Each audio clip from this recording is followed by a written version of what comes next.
హైదరాబాద్ కంచగచ్చిబౌలి భూముల వివాదం తెలంగాణలో చర్చనీయాంశంగా మారింది. ఈ వ్యవహారంలో ఏఏ ఆధారిత నకిలీ వీడియోలు, ఫోటోలు పెద్ద ఎత్తున వైరల్ అయ్యాయి. ఈ విషయంపై తెలంగాణ ప్రభుత్వం సీరియస్ అయ్యింది. ప్రజలను తప్పుదోవ పట్టించేలా చేసిన వారిపై చర్యలు తీసుకోవాలని పోలీసులకు ఆదేశించింది.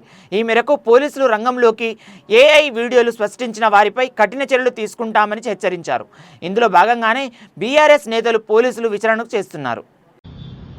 యూనివర్సిటీస్ ల్యాండ్స్ అంటే బరాబర్ కొట్లాడతాం. తర్వాత కొత్త కథ, మేము యూనివర్సిటీనే షిఫ్ట్ చేస్తాం. నీ అయ్య జాగిరా, నువ్వు రాగానే అమ్మకానికి పెట్టి 10,000 కోట్లు నువ్వు దాని మీదకి వెళ్ళి తీసుకొని ఫ్రాడులెంట్గా తీసుకొని వాళ్ళ ఐసిఐసిఐ బ్యాంక్ వాళ్ళు తనలాడతారు, వాళ్ళకి ఇబ్బందులు అవుతాయి. అండ్ ఇదంతా కూడా మళ్ళీ ఏంది, ఇవాళ ఎందుకు ఇంత కూడా సీన్ చేయడం అంటే, రేపెల్లుండి కేటీఆర్ గారు నీ భాగవతం బయట పెడుతున్నారు కాబట్టి, నీ ల్యాండ్ స్కామ్ బయట పెట్టబోతున్నారు కాబట్టి ఎట్లా డైవర్ట్ చేయాలి, ఎట్లా డైవర్షన్ చేయాలి, డిస్ట్రక్షన్, డిమాలిషన్, డైవర్షన్, ఇవి ఒక్కటి మాత్రమే రేవంత్ రెడ్డి గారికి తెలుసు. సో మాకు తెలిసింది పోరాటమే. నువ్వు చేయలేని తెలంగాణ ఉద్యమం మేము చూడని జైలా, మేము చూడని కేసులా, మేము చూడని విచారణ రేవంత్ రెడ్డి గారిలా కాదు.